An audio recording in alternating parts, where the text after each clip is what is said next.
In this video I'll be doing an oil change on my 2002 Ford Ranger Edge. It has the 3-liter V6, so a few things you'll need: the oil pan, a funnel, pair of gloves, socket wrench with a 1/2 inch socket, a rag or some paper towel, and the oil itself. This motor takes 5 quarts and I run 5W20 full synthetic.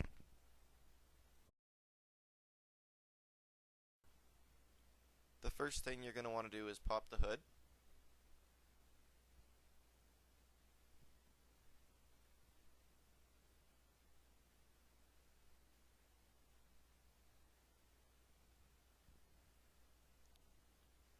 And you're going to locate the oil fill cap, which is on the passenger side.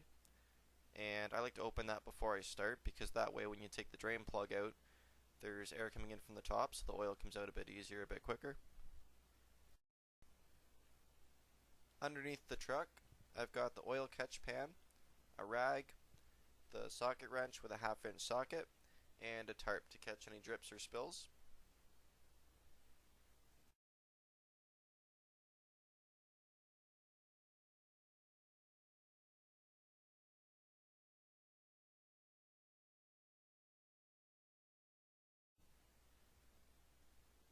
As you can see, I've got the oil catch pan positioned directly below the oil drain screw on the bottom of the oil pan on the truck.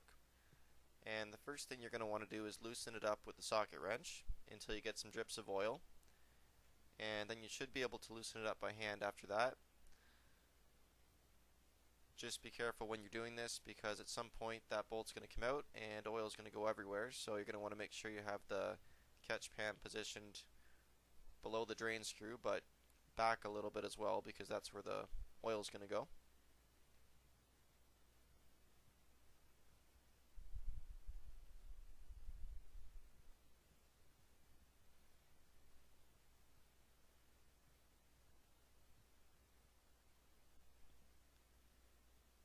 You may want to reposition the oil pan as well, just keep it below the drain screw there where the oil is dripping.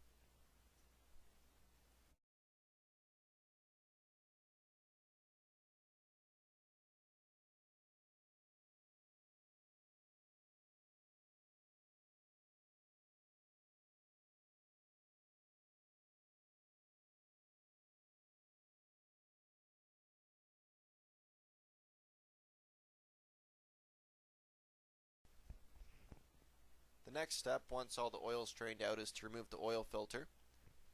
It's on the driver's side of the truck. This is the view from the bottom here. So there's a small opening, and the filter will slide right down through there. It is up beside the exhaust, so you're going to want to make sure the truck's cool before you reach your hand up there. And it's a good idea to wear some gloves when doing this. So that circular piece up there is the filter itself. And you're going to screw that to the left or counterclockwise, and it'll slide right down this opening.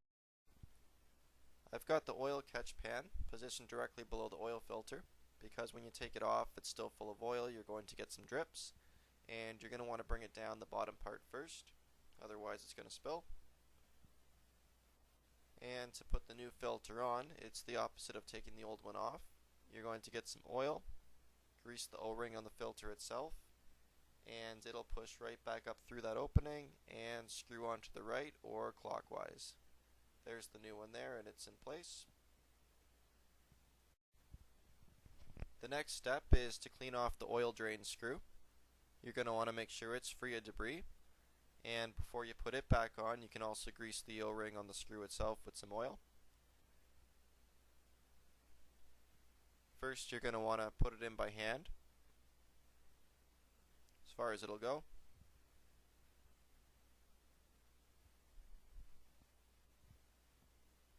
Then you can snug it up with the socket wrench, just don't over tighten it, make sure it's snug.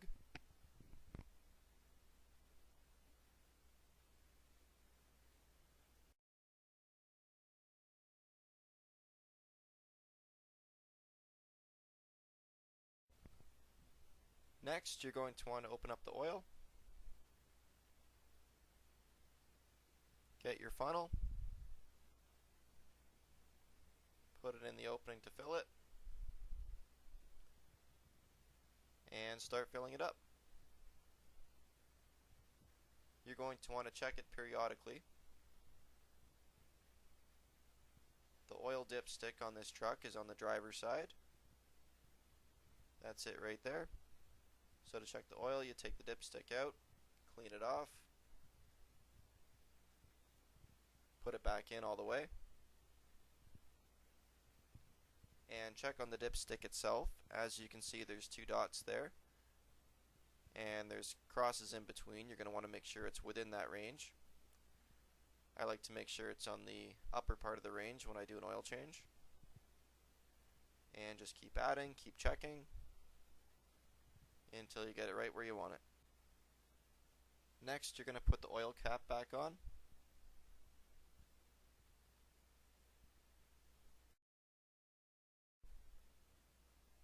Then start the truck and check underneath for any leaks.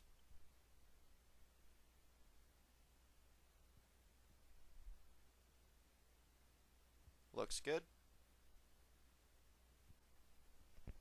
That's it. You're good to go. Time to go out for a rip.